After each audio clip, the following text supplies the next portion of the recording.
welcome to the Uncensored Match Build-Up Show. I am joined today by Hoare and Matt Ladson, the editor-in-chief and owner of This Is Anfield. If you're not onto This Is Anfield and you're a Liverpool fan and you're onto us, what are you doing with your lives? Get over there, subscribe and all that on Facebook, on YouTube, on Twitter, everywhere, and get involved in the app as well because it's sweet.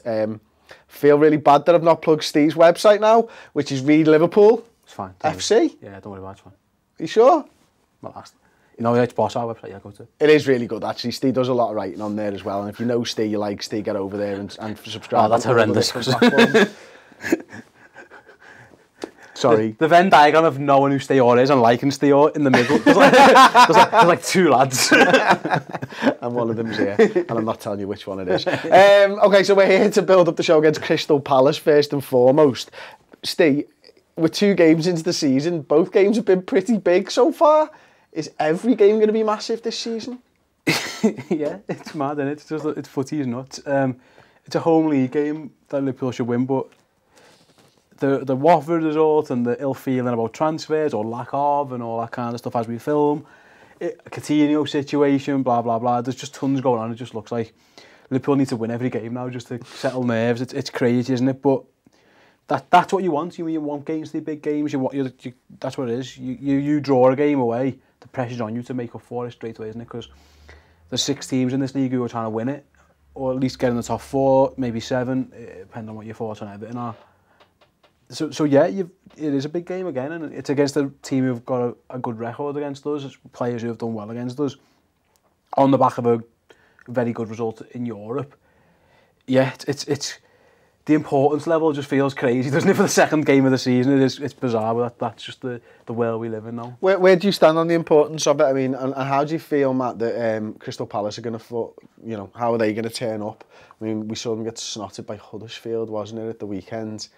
They're going to have a point to prove as well, aren't they? They're going to have a point to prove, but it's one of them where we should be really, really confident. Like you say, Palace have just had a miserable start. I don't think really that their manager is the type to come and set them up like how Palace used to come and set up and go every man behind the ball and just play Zaha against Lovren. Zaha's injured anyway, so Lovren can sleep a little bit easier on Friday night. It's all on paper, like in our favour. First home game, we should all be up for it. But Steve mentions that there's a little bit of negativity around the club just with the way that the summer's gone. And obviously 2 points dropped already. It's that whole mentality of, if we don't win this, then we're already dropped 4 points, and then you're going to watch United win or whoever. They're already on 6, we're on 2. It's like title race is already over. We're already out of it. That's genuinely what you could be looking at come Sunday night. Do people need to start finding enjoyment in football again? Yeah, absolutely. That's it. I mean, we should beat Palace. We will beat Palace. I'm pretty confident of that. So we should be going and enjoying it more. We've got a boss front three who we haven't seen play together yet at Anfield on a brand new pitch that's going to make them all play like liquid football. How will that affect, funny enough, I wanted to talk about the pitch. How do you think that will affect Liverpool? Will it be positive or negative? Positive, absolutely. I mean, Watford, I don't know if you see, they stopped watering the pitch a good 20-25 minutes before kick-off, and apparently the pitch itself was quite long. The pitch against Hoffenheim, you seen the manager on the telly fixing divots They didn't water it either. Yeah. So they know that we've got so much pace, from the full-backs and the wide forwards. And obviously, Anfield's pitch has been a problem for a long time now. Klopp's moaned about it. Rodgers moaned about it before, and you could see it at times, especially when it's warmer weather, which who knows, could be torrential rain if it's anything the last couple of weeks has been up around here. But it could be decent weather on Saturday. But we've got a nice pitch now, so it should be much better and much more effective for the style of play that we want to play. And you think that's right, Steve? Do you think what Matt's saying there is, Klopp will have had a hand in what type of grass this is and how it is, and that it will be made specifically for this Liverpool side? It'd be stupid if it wasn't, wouldn't it? Would you put it past Liverpool? Yeah, I was going to say, I've seen some of the things. The pitch, it's still too small anyway. That's another bugbear of mine. It's too small for us. But in theory, yeah, it should be better. Again, we want to play with pace, so it should be set up for that. It should be soaking wet. You know what I mean? It should be really small. It should be just designed for us, and we'll soon see the impact of it. Last year, we got to remember, under Klopp at home, we were phenomenal for the start of the season. Teams turned up and they were lucky if they got beat 3. And that's what we want. We want that again, don't we, from the start of the season? You know, we want teams to come to Anfield and just they'll take a 2-0 loss. That's what we need. By the time Palace turned up, they thought they were going to win, and we were all shitting our kicks for the whole game, and it turned out to be right because Benteke scored again, because that's what he does against us. It's mad, isn't it, how ill nerves everything feels. It feels so nervy at the moment, and it all stems from the transfers, or lack of. If we'd have got Keita and Van Dijk in, Coutinho was happy and playing, even if there was a couple of injuries which are inevitable, we'd all feel a little bit easy. But there's so much ill feeling around the club that every game is like, oh, Lovren's playing, Moreno's playing, arses are going. The footy's supposed to be a release from that, though. And it's not. And yet it's not at the moment, is it? That's just the place we're in. That's just football as a nutshell. All three of us do this as a job, so we live it every day. And I see a lot of people who, fair play to them, they subscribe to this or this match website or mine, and I'm thinking, I'm not sure why you're doing this, mate, because you hate this. You hate this. You don't like all this. This is entertainment. It's meant to be fun for you. It's like, I hate horror movies, so I'm not going to go to the pictures and fucking watch a horror film. So if you hate footy, why are you watching it? Get some enjoyment out of it. But when you're that desperate for Liverpool to win, which we all are, we're sick of being the 4th, 5th, 6th, 7th, 8th best team in the country, when you should be 1, 2 or 3, you should be winning things. When you don't think your team and your ownership and your club are doing everything they can to help you win, then you can see why it feels uneasy. So the best cure for it is to win football matches. Yeah. So beating Hoffenheim away is a massive result. No one wins there. No one's won there for over a year, and we went and done it. If you can turn up at Anfield, beat a team who's got a good, turn up to Anfield every year and beat us or took a point from us, if you can put them to the wayside as well, maybe, just maybe, things start, a bit more sunshine, things feel a bit brighter. So that's got to be the plan. And they've got a point to prove, though, haven't they? We mentioned that already, Matt. Do you think fatigue will be a factor for Liverpool?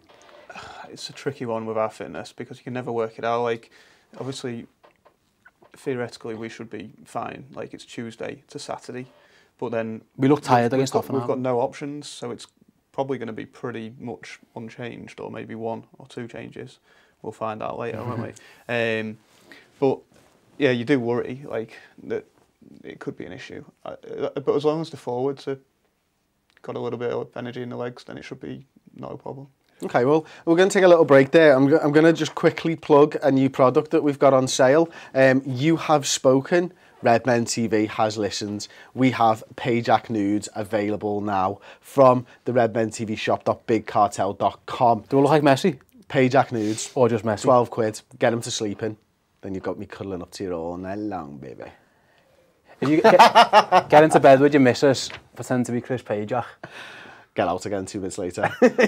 give her the best 30 seconds of her life, or his life, if you. Do you get like a Chris Pajak, like one of the mask faces? You can pay extra for that if you want. You can pay extra for that. Get it free with a t-shirt. Yeah, absolutely. I'll do that for you. If anyone wants a Chris Pajak mask for any reason, we'll do anything for a couple of quid. Honestly, I'll happily get Tom to print one off. You'll have to pay for the ink for the printer. We've run out again though, so apologies on that. It'll be black and white. It'll be black and white. Grayscale. Okay, what we're going to go on to then is predicting the 11. It's a new feature that we started for the build-up show this season. So, gentlemen, I probably should have told you this beforehand. I'm going to ask you to point them to that camera for you first and foremost, and we'll go through that. Sean, you're going to need to run around the back of that camera and make sure that that's all right on Matt. And Steve, would you mind going through your side? I will go through my side, yeah. So the only change I've made, I brought James Milner into midfield. Sorry, she'll show you as well. Go ahead. Ahead of Gini Wijnaldum. He has to make at least one change. You've just got to. You can't play the same team 3 times in a week and expect them to play well. Milner did well when he come on. Wijnaldum's been poor. I don't think he could drop Henderson. Quite justified. Why have you gone for Chan, not Henderson? Why have you gone for Wijnaldum, sorry, not Henderson? Because I think psychologically he wants to build Henderson up a little bit more, and I think he wants to give him a home game to get back into the swing. I think theoretically it should be a bit easier for him.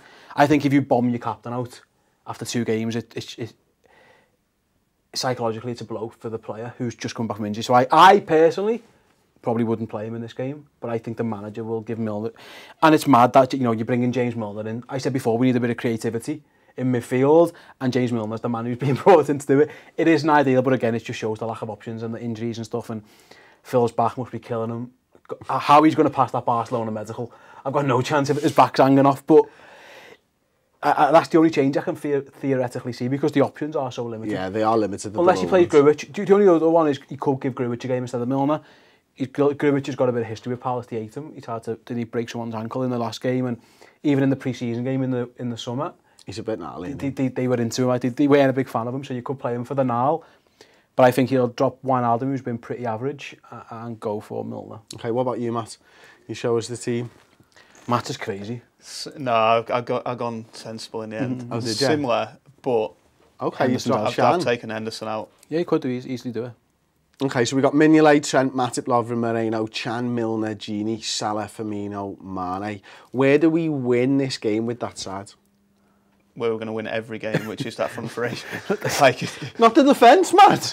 we've almost a tight 1-0. We've gone from over-reliance on that player to over-reliance on that. Over-reliance on Coutinho. Now it's like over-reliance on Mane, really. Like if Mane has got an injury, then we could start like running for the hills and giving up this season already. But that front three is what's going to win it. The options are so limited. I'd rather not be putting Milner into midfield. I don't think that Grujic is ready to be starting Premier League games. Your other option is to change the fullback, but I don't really see the point of that when we're at home against Palace. Robertson could play. But he hasn't been in 2 squads. It's mad, isn't it? Exactly. So I struggle to see that happening. I would think that Henderson coming off early last night has to be fitness/injury related. There's probably going to be, Henderson's got a niggle. We're going to leave him out. Then maybe he can come back in for the home game, which probably makes more sense because, he's managing his fitness more effectively rather than playing him again on Saturday and then he's played 3 games in a week when he hadn't played for 8 months. All of a sudden he's not out, he's out for 8 weeks again with his same heel injury. I must admit, I did.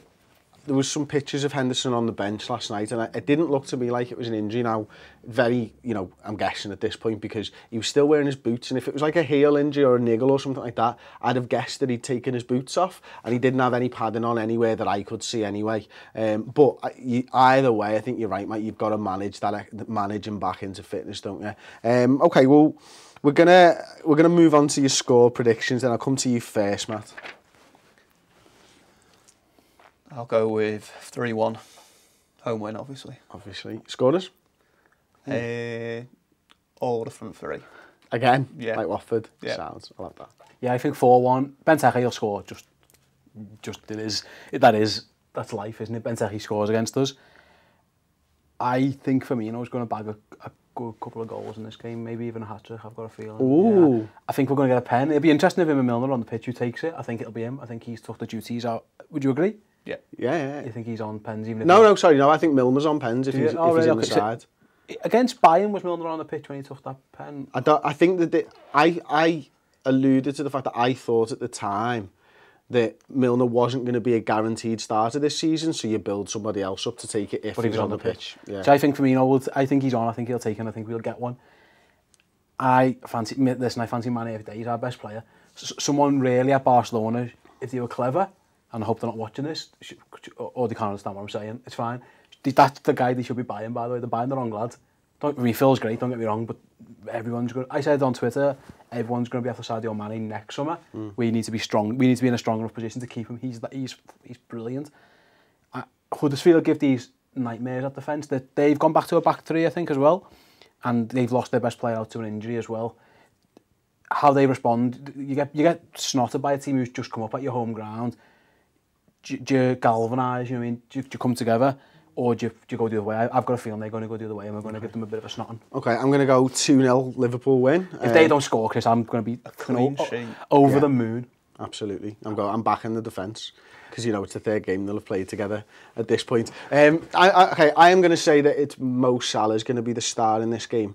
I think Sadio Mane, like you used to, is the best player that Liverpool have got, and I find it quite interesting. I'm looking forward to seeing, Matt, how Salah enters the fold, because we've seen him score goals, but we've also seen him just float in and out of games, and I think he might be, I was saying to Steve this morning, I think he might be one of those players who just pops up with a goal every now and again, and he's kind of there, and you forget about him until he scores a goal. Yeah, it's like that with a lot of forwards, though, isn't it? Especially your effective forwards. Even Messi, sometimes he kind of disappears 20 minutes, then all of a sudden beats everyone and puts it in. Like, you know, if you're kind of missing him and forgetting him, and then maybe their centre half or their fullback is, and it's the same thing. Shit, he's there now, and you know. Oh shit! I forgot about Messi. Yeah. You know, what's that lad? I forgot he was there. So I think I said he reminds me. I think he's going to remind us. I said this to you of Luis Garcia. He's going to do your head in at times. There's going to be times where he's one-on-one with a goalie and it just knocks it wide, or his touch is horrendous, or he doesn't track back, and then next week he scores a goal, or he scores a worldie, or he beats 4 players and scores. I hope I'm wrong. I hope he ends up more Mane, where he's a bit more consistent. But I've got a feeling he could be one of those players who does your head in, but you can live with him doing your head in because he's that good when it clicks. It is interesting to see a forward make the type of runs that he makes, isn't it, Matt? You know, he very much comes inside, and you know we'll pick the ball up and our defenders will have the ball, and he's gone. Like, he's just gone. And you're like, Mo, come back. He's not played the ball, Mo. They're not ready for it. It's going to take a little bit of time for Liverpool's players to get used to how to play with him, isn't it? Yeah, I mean, the signs in pre-season have been pretty good as well. Like, I don't think that it's too much of an issue, like, in terms of, oh, shit, we've got, like, an absolute whippet up front. You know, we've got 2 of them now, one on each side. The centre-backs don't know which way to go. And like Klopp mentioned something in pre-season about, like, oh, Mo can even play as a number 9. I don't think that he meant that literally. Like, he will start as a number 9, because he won't, but he can drift into that number 9 position in the game, especially when Firmino's dropped out, which gives that, like, unpredictability which you need in attack. I wouldn't mind us going. You know, those 2 are quite narrow at times, aren't they? I wouldn't mind saying this one. This could be a game where you want to get chalk on your boots, lads. Stretch, if they've got a back fight, you want to just stretch these as far as you can. Isolate yourself against the wing backs, because Palace have shown at Anfield, again, different managers and stuff, they're good at the low block, they can do it, they're effective. And we struggled last year at home especially. They just let Klein have the ball on the right. They were fine. They just went, beat us, son. They just went narrow and said, give it to Klein and he'll see what he can do, and he couldn't do anything. But then you've got Trent now. Especially, so if you've got Trent and Salah dragging them out, I think that's when you need your midfielders to be making the third man run, which is, to be fair to James Milner does that quite well. I think he does all right when he plays there. Listen, he got a goal last night because of a run that he made out wide, didn't he? Exactly. Giving him the goal, yeah. Absolutely, giving him the goal. And if not, Salah would have scored. If the defender doesn't knock it in, like, it's fine. It's Milner's goal. I hope he stretched them. I think we were too narrow against them last year. I hope that's one of the reasons I was so happy when we bought Salah. Pace out wide, stretch them as far as you can. I wouldn't fancy me as a right back against either of those in a one-on-one situation. So what you want to be there and their defence. I wouldn't fancy you as a right back against either of them either. That's understandable. I'm crap. But you want to be dragging that centre half out there with them, because that's what you need to do. Because last year it was too easy for them to just sit there all game, drag them out of position, get them out wide. But in order to do this, Chris, you mentioned the defence. You've got to be solid. You can't be 1-0 down after 8 minutes again like the other day. It's just too easy to play. You need to get at them, and you need to keep the back door closed and just wear them out, and eventually I think that's what we're going to do. Well, we mentioned that actually, didn't we, Matt, briefly on the final word show, available of course from the redmentv.com, just £5 a month, it has over doubled in price, but it's £5 a month now. We're doing loads and loads of exclusive content. You got your final word show straight a day or so after the game, depending on when the game's played. You got your instant match reaction podcast, which comes out about 40 minutes after the games. You've got video versions of podcasts, exclusive shows for subscribers, probably, my words, 3 to 5 hours a week of exclusive Redmen content. If you're not onto the website, do get onto there. Loads more articles on the site now. We're trying to rival Read Liverpool and This Is Anfield. We'll get there one day. Trust me, if you support us and show us the money. But we talked a little bit about it on the final word. I've completely forgotten what I was going to say. Backdoor, no idea. 1-0 down was what I was speaking about. Slow starts from Liverpool.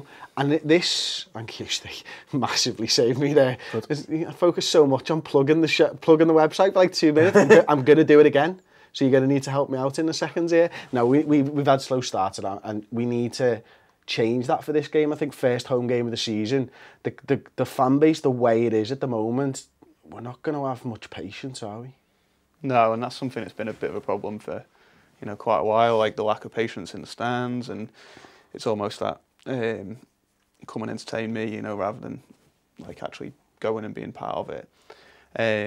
You'd like to think that, you know, the sun will be shining, it'll be a nice day, everyone will be up for it, it's 3 o'clock, first home game. And one of the big reasons why we have to sort of go for their throat early on is because they got hammered last game.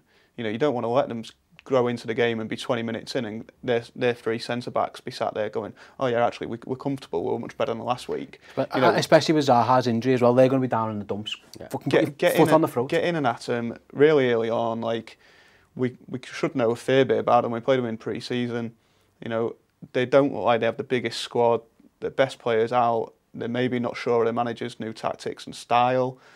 So you go hell for leather early on, get a goal, relax the crowd, and then we play better when we've got that first goal under our legs, because we look a little bit jittery without that, like, having gone a goal. So okay. Well, there you go. And if you go into the game, don't forget to come over and see us after the game. Fan cams behind the cop if they're going to let us film there this season, because I noticed there's some new LFC owned burger vans and stuff were there the other day, so we'll find out about that. But if you go into the game, sing your heart out, support the team, try not to get too impatient with them. At the end of the day, the Liverpool players, and we support the club and we support the players who are playing in the shirt. Thank you very much for watching. Of course, gents, thank you very much for joining me once again. It's been an absolute pleasure, and I'll see you next time on the Redmen TV.